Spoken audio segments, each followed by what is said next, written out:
जाने क्यों खुश हो जाती है। अरे भाई, तो क्या हुआ, लड़की तुझे तो पसंद है ना। शीनू को लगता है कि बहन उसे समझ रही है। वो इस बात से अनजान होता है कि उसकी बहन की मंशा पूरा घर हड़पने की है।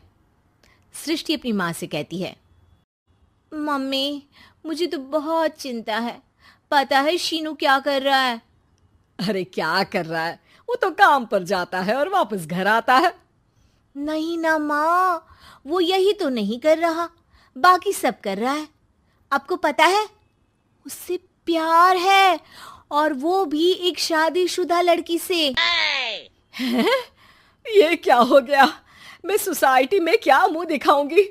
अरे तेरे पापा तो यही कहेंगे कि मैंने ही उसे बिगाड़ दिया है। माँ देखो, मेरी बात मानो, पापा पर भी विश्वास करने की जरूरत नहीं है।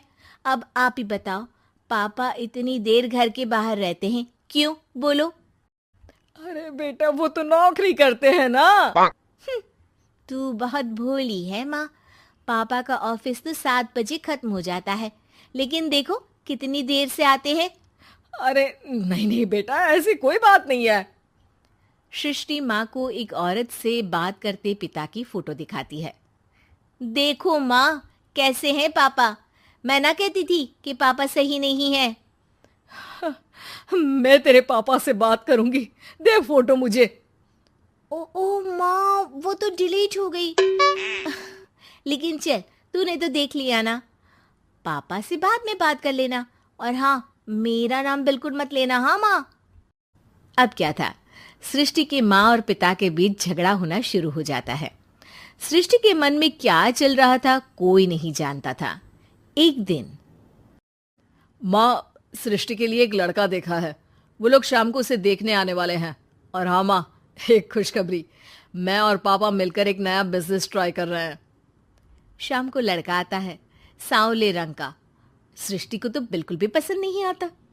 लड़की की माँ कहती है, लड़की का चेहरा तो कोई खास नहीं, लेकिन अगर मेरे बेटे को आप लोग सेटल कर दें तो मैं उसकी शादी आपकी बेटी से करवा दूं। सृष्टि को लड़का बिल्कुल पसंद नहीं था।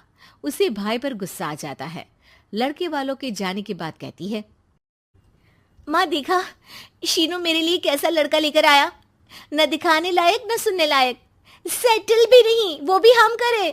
अरे माँ, मैं जानती हूँ ये मेरी शादी किसी भी घर में क्यों करवाना चाहता है। अरे कैसी बात कर रही है बहन, तूने तो देखा ना, लड़के को मैंने ही मना कर दिया तुझसे शादी के लिए। जिसने लड़का बताया था उसने उसकी बहुत तारीफ की थी। बात आई गई हो जाती है, लेकिन सृष्टि का मन शांत नहीं होता। क्या करूं, कुछ समझ में नहीं आ रहा। मेरी शादी हो गई तो ये लोग पूरी प्रॉपर्टी शीनू के नाम कर देंगे, मेरे हाथ तो कुछ लगेगा ही नहीं। तभी सृष्टि को आइडिया आता है। वो किसी वकील को फोन करती है। जी देखिए, अगर आपके मम्मी पापा का तलाक हो जाता है तो आपके पिता की आधी प्रॉपर्टी आपकी माँ के नाम हो जाएगी, फिर उसे वो किसी को भी दे सकती है। सृष्टि अब माँ को बेटे के खिलाफ भरती है। माँ, शीनू पर नजर रखा करो, वो जिस लड़की के प्यार में है ना, वो शादीशुदा है। यहाँ आएगी, सारा पैसा, रुपया, जमीन, जायदाद सब हड़प लेगी। पापा का भी हाल तुमसे छुपा नहीं है। ऐसा ना हो कि मैं और आप एक दिन सड़क पर भीख मांगे। हे भगवान, मैं तो जीते जी मर जाऊंगी अगर ऐसा हो गया तो। ऐसा हो गया नहीं माँ, ऐसा ही होगा।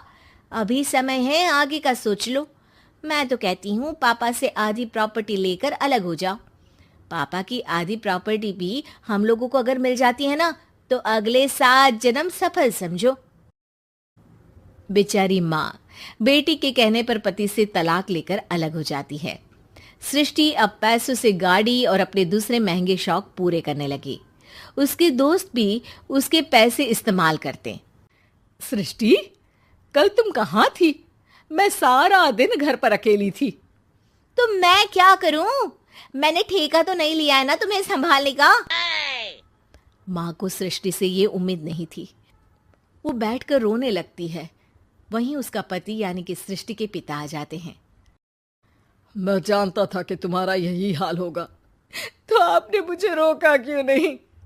मैं रोकता तो तुम रुकती क्या? सृष्टि के कहने पर तुमने मुझ पर अपने बेटे पर शक किया, लेकिन तुम ये भूल गई कि कैसे हम दोनों ने मिलकर जीवन में इतना सब खड़ा किया।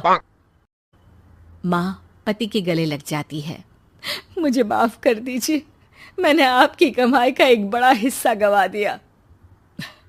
कोई बात नहीं, तुम साथ हो तो मैं ऐसी 7 प्रॉपर्टी खड़ी कर दूंगा। तभी वहां सृष्टि आ जाती है रोते हुए। माँ, मयंक ने मुझे छोड़ दिया। वो बोल रहा था जब तक मेरे पास पैसे थे तब तक ही वो मेरे साथ था। पापा, माँ, मुझे माफ कर दीजिए।